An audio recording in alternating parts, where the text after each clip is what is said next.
Assalamualaikum warahmatullahi wabarakatuh. Bagaimana kabar kalian? Sudah siap mengikuti kelas IPA? Nah, siapkan alat tulisnya, dicatat hal-hal yang penting. Nah, di pertemuan sebelumnya kita sudah membahas beberapa materi. Masih ingat kita membahas apa saja?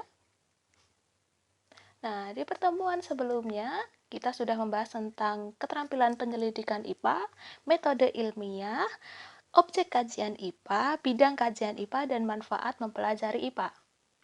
Masih ingat? Nah, selain itu, kita juga sudah mengerjakan LKPD 1, masih ingat tentang pengamatan.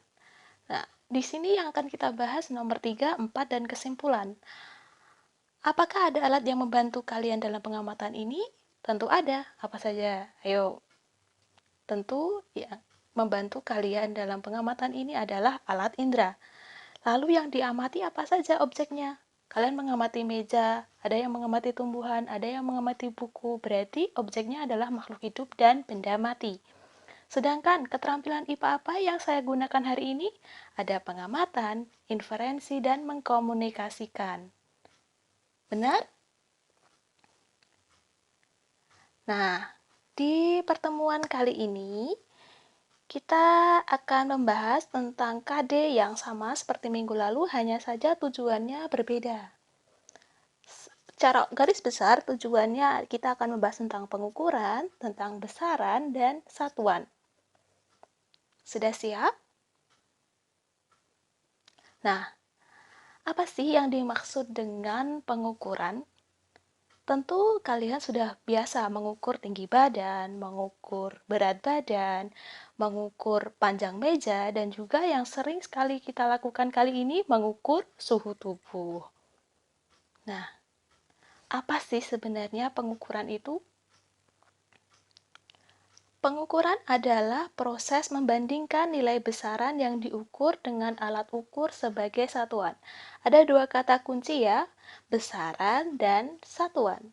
Nah, akan kita bahas satu persatu kata kuncinya ini. Yang pertama yang akan kita bahas adalah besaran. Besaran adalah sesuatu yang dapat diukur dan dinyatakan dengan angka.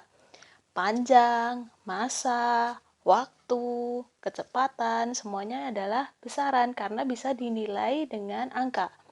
Nah, besaran secara umum terbagi menjadi dua jenis. Ada yang namanya besaran pokok. Yang kedua ada besaran turunan. Nanti akan kita bahas di selanjutnya. Nah, kata kunci yang kedua adalah satuan. Satuan merupakan pembanding dari besaran yang diukur. Sama seperti besaran, satuan itu juga ada dua jenis. Ada satuan tak baku dan satuan baku. Nah, mari kita bahas satu persatu.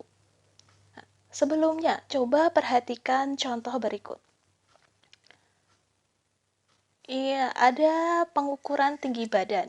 Yang pertama menggunakan alat ukur seperti yang ada di atas, di gambar ini, di video. Ada meteran, dan juga yang kedua kita menggunakan jengkal. Tinggi badan anak yang terukur adalah 90 cm berdasarkan gambar, dan tinggi badan anak yang terukur adalah 10 jengkal ketika kita menggunakan jengkal. Tinggi badan adalah besaran, nilainya 90 cm merupakan satuan baku.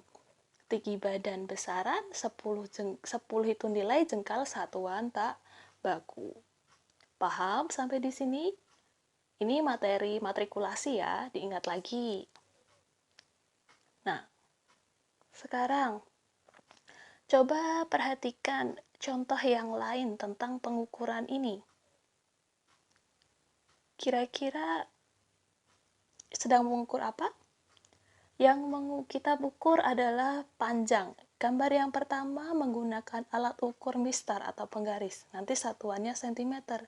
Gambar yang kedua menggunakan alat ukur jengkal. Satuannya nanti namanya juga jengkal. Nah, kira-kira apa sih nanti hasil bedanya mengukur menggunakan penggaris dan mengukur menggunakan jengkal? Tentu ada perbedaan. Ketika nanti orang yang mengukur berubah, pasti akan ada salah satu dari dua pengukuran ini, dua alat ukur ini yang hasilnya berbeda. Kira-kira yang mana? Mari kita cari tahu di pembahasan selanjutnya. Nah, mengapa perlu ada yang namanya satuan baku? Supaya tidak terjadi kebingungan dalam melakukan pengukuran. Nah, apa saja syarat satuan baku itu? Harus bersifat internasional, bisa digunakan di semua negara. Bersifat tetap, tidak berubah-ubah meskipun nanti penggunanya berbeda orang dan harus mudah ditiru. Nah, secara umum, sistem satuan itu ada 3 jenis. Yang pertama ada sistem satuan Inggris, kemudian sistem MKS, meter, kilogram, sekon, dan sistem CGS, cm, gram, kilo, sekon.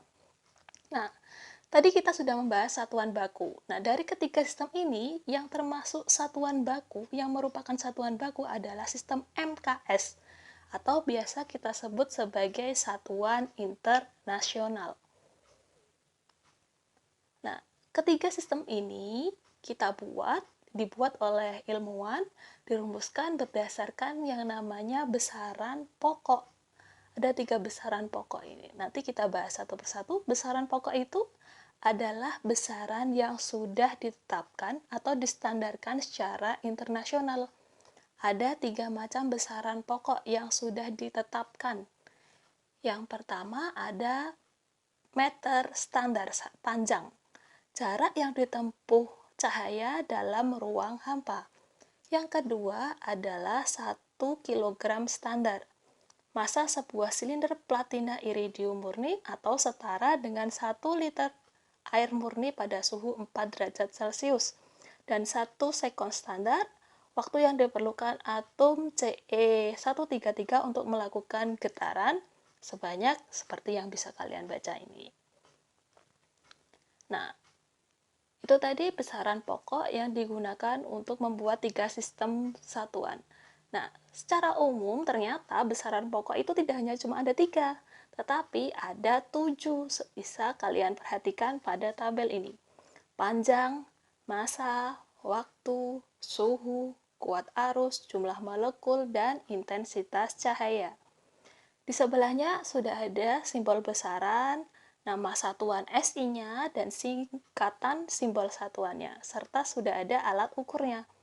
Nah, supaya kita mudah menghafalkan besaran pokok yang ada 7 jenis ini, kita biasa menyingkat dengan jiwa SMP. Jumlah molekul, intensitas cahaya, waktu, arus, suhu, massa, panjang. Nah, bagaimana? Mudah kan menghafalkan besaran pokok? Nah, berikut ini bisa kalian perhatikan ada contoh alat ukur besaran pokok. Ada meteran, penggaris, jangka sorong, dan mikrometer. Merupakan alat ukur besaran panjang. Yang kedua ada neraca dan timbangan digital, tentu untuk mengukur massa. Selanjutnya, ada arloji dan stopwatch, digunakan untuk mengukur waktu. Ada termometer untuk mengukur suhu. Nah, ini alat baru ampermeter untuk mengukur kuat arus listrik. Dan yang terakhir ada lightmeter atau fotometer, digunakan untuk mengukur intensitas cahaya. Nah, tadi selain ada besaran pokok, ada juga yang kita sebut sebagai besaran turunan. Apa sih besaran turunan? Besaran turunan adalah besaran yang diturunkan dari besaran pokok. Tapi besaran turunan ini akan kita bahas di pertemuan berikutnya. Bagaimana? Ada yang ditanyakan? Ada yang masih bingung? Kalau ada yang masih bingung, silahkan langsung ditanyakan. Kalau tidak, kita lanjut ke kegiatan kedua. Di kegiatan kedua ini, kalian akan mempelajari LKPD 2 tentang pengukuran dengan satuan baku dan tak baku. Yang kedua, kalian harus melakukan kegiatan sesuai dengan LKPD dan direkam dengan HP. Isilah data pada tabel dan kerjakan pertanyaan diskusi yang tersedia. Ini nanti menggunakan Google Form Yang keempat, buatlah kesimpulan dari kegiatan yang kamu lakukan dan presentasikan pengukuranmu dengan rekaman video tadi. Nah, jika ada yang ditanyakan, silahkan nanti boleh langsung bertanya melalui WhatsApp atau melalui GCR. Terima kasih. Wassalamualaikum warahmatullahi wabarakatuh.